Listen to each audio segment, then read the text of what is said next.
Alright, so we got sound, we got the black screen up. Let's pop up this one. It's late. Welcome back, people. A very, very late edition of After Hours. It's 4:44 a.m., so super late. We're going to take a look at this here. This computer come in, this is the one that had IDE drives, and we needed to get the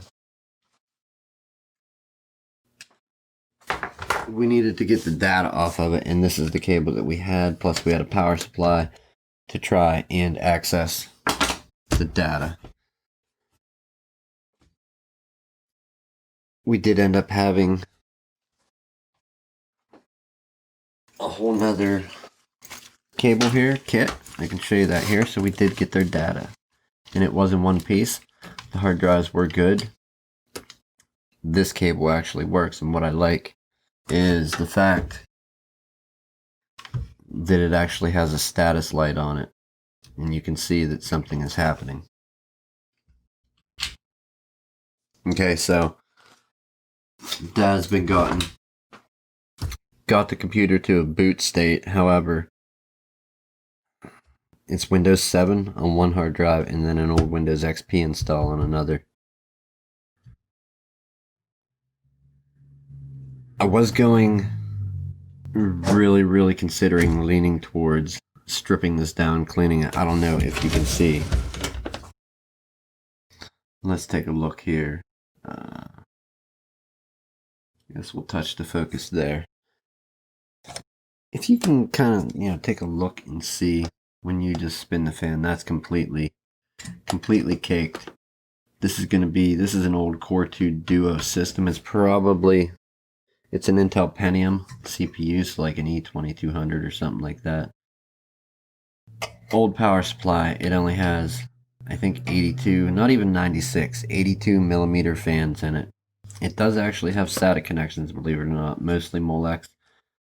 The best two things in this old system, okay, the best two things are you have a SATA DVD-ROM. Is it ROM? Okay, it's a Super Multi. So you got a SATA Super Multi drive.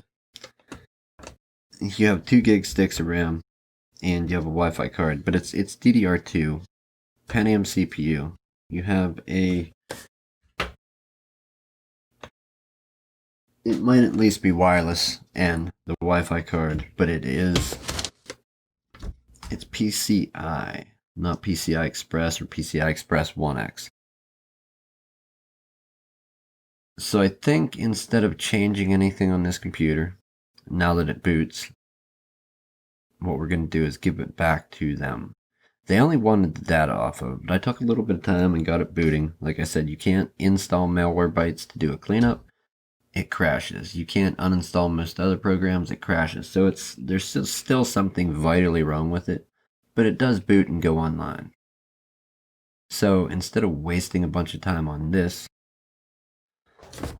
let's do something. Let's do something more worthwhile. Okay?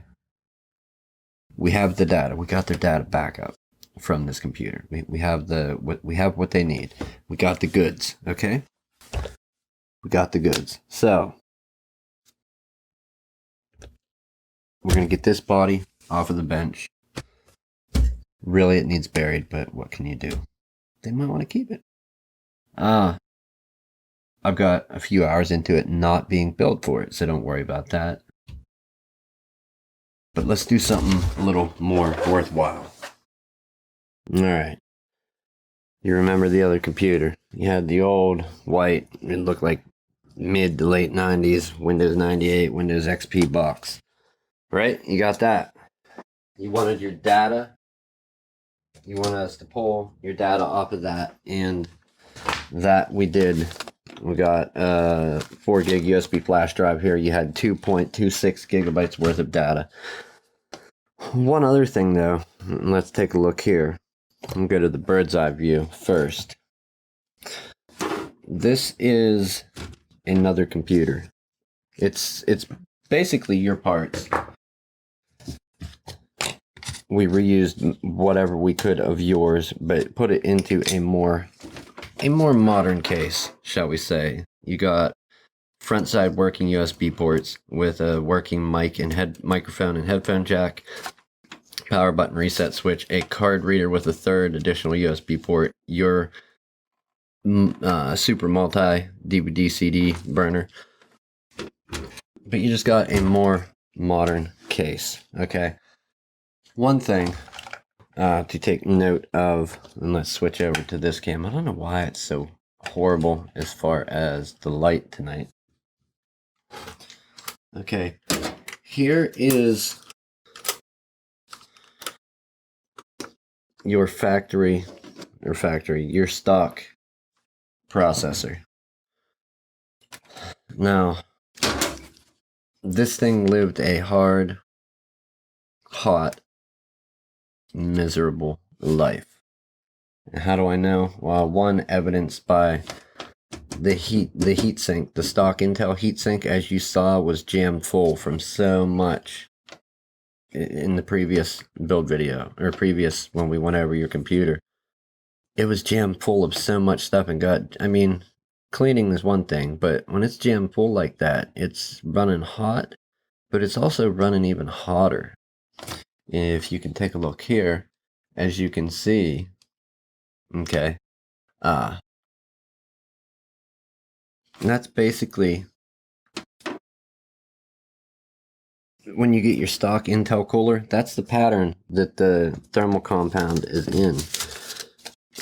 Roughly, it's on the bottom of the heatsink.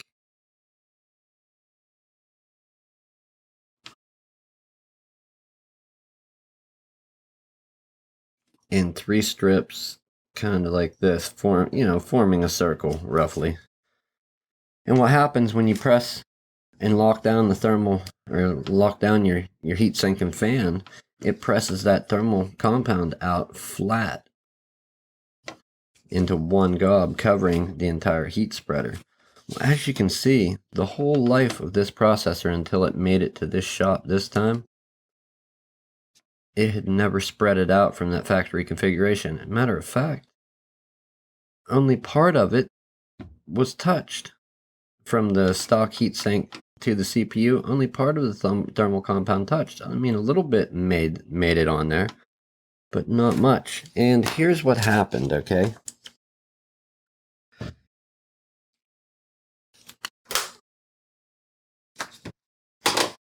Let's throw this here so we don't scratch up your computer. Okay, so here's the same type socket that's on your motherboard.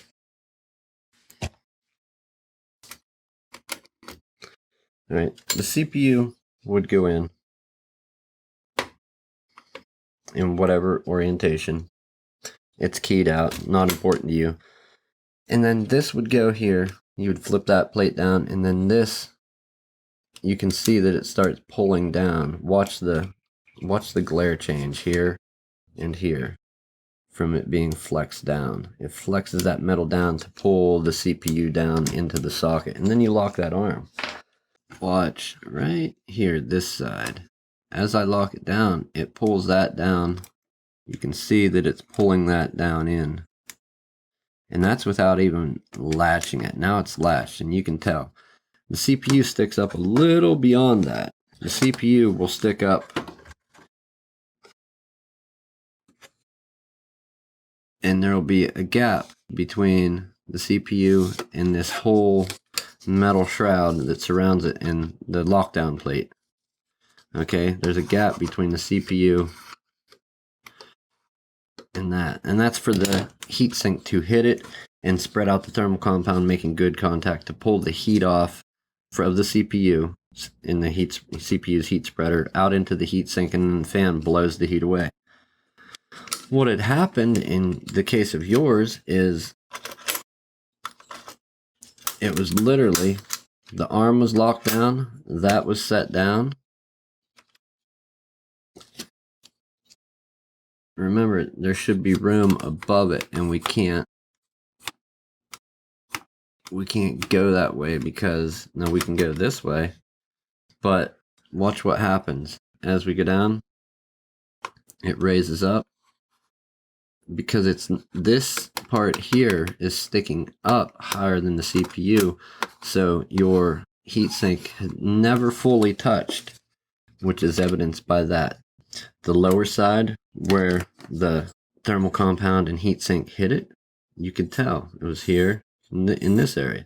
But up here on the higher side, it never hit it. But it didn't hit it hard enough to spread it out because the heatsink could not lock down properly because it was put on there in such a manner. So, that long rambling story later, I'm going to present you with a computer. Now, granted, you only asked for data and asked about some new computers and took some pictures, but we did you one better. We upgraded, we took and pulled your CPU that lived a long, hard, hot life. We took and upgraded it to from, and what did you have? What was that thing? I always forget. So you had an Intel Pentium E5500 is what your CPU was at 2.80 gigahertz. 2 cores, I believe. E5500 was a dual core, possibly hyper-threading. 2 megs of cache. 2 megs of L2 cache, 800 megahertz front side bus. You've been upgraded to an Intel Core 2 Quad, which is an old processor by any standard, but much better than what you had. It's an Intel Core 2 Quad Q8300 with, I think, 6 megs of cache, either 6 or 8 megabytes of cache, 4 cores. I'm not sure if it's hyper-threaded, 4 threads. I think we'll check. Or no, it's just 4 cores, no hyper-threading. So you got a quad-core processor, 120 millimeter fan, a different power supply that also has a 120 millimeter fan in it. Your old hard drive that connected over the IDE interface, which is right here. Okay, that we did away with that. We pulled a working SATA hard drive, tested this with C-Tools and Western Digital Data Lifeguard Data Lifeguard, I forget the Western Digital tool name. Data Lifeguard, I believe, and then C-Tools ran tests on this hard drive. It is good. It connects over SATA interface, which is much faster than IDE. Installed Windows 10 Home. It's activated, updated to the current version, Windows 10 2004. Got the updates beyond that. You're still using your RAM. The Wi-Fi antenna, like I said, yours was broken off. We're giving you just one out of literally our scrap pile to screw onto the back. You can screw that on when you get home. Your data is on your USB flash drive. And you have a CPU that's a bit more of a modern case. And we're going to post-test it right now. Not post-test. We're going to boot it up and let it boot over to the KVM quick. Everything does run okay. It will probably ramp up a little bit, but it shouldn't be too bad. I don't believe it'll be too bad. Anyhow, I know you come in asking for your data, but, due to the fumble, I think, I don't want to say on our part, but yeah, no, our part, whoever did the build originally, that CPU hold down plate was not in place properly, and that Pentium E5500 lived a long, hard, hot life, and it was evidenced by the amount of, granted, you got to clean your computer once in a while, but the amount it pulled stuff in because the fan was running probably at the highest RPMs imaginable for its whole life. Okay, so hopefully this computer does the job and saves you some money. You're not being charged for it. Hopefully you don't mind. We did not mean to insult you or any ill will in any way. We just wanted to give you a working, functional computer. Basically, we reused your cooler, motherboard, RAM, Wi-Fi card, and optical drive. So you got a new case, new power supply, new fan, new hard drive, and all the data has been restored to this computer. I I hope you don't mind, truly hope you don't mind. Please forgive us. If so, I can put it back to the older interface computer. That would be a super easy thing to do. Is there a thermal compound on my elbow? There is. Yes, it would be a super easy thing to do. Boy, just don't edit this out. Just wipe off thermal compound right off your elbow for a video that you're recording. Look like a total moron. Right? Oh my.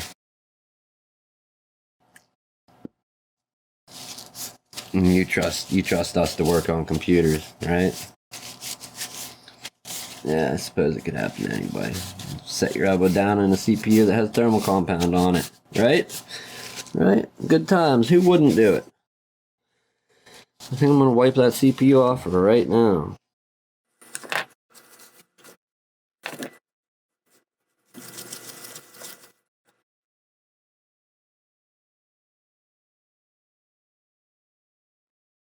Besides, that's one of the things I like to talk about on this channel. If you can, fix it up. Make it great again. Make it work instead of buying new constantly. Let's save some of this stuff, you know. Let's save some of this stuff from going to the landfill and reuse it. Anyhow, thank you for watching. If this is something that you get into, fixing, doing, tinkering, give somebody a hand that needs it done that don't know how to do it. Maybe show them how to do it. We're supposed to have a gentleman be stopping in to do one such thing. If he doesn't mind, we're going to live stream the entire process of somebody that kind of knows maybe what direction to go in, but doesn't know how to go in that direction. So we'll see how that goes. Anyhow,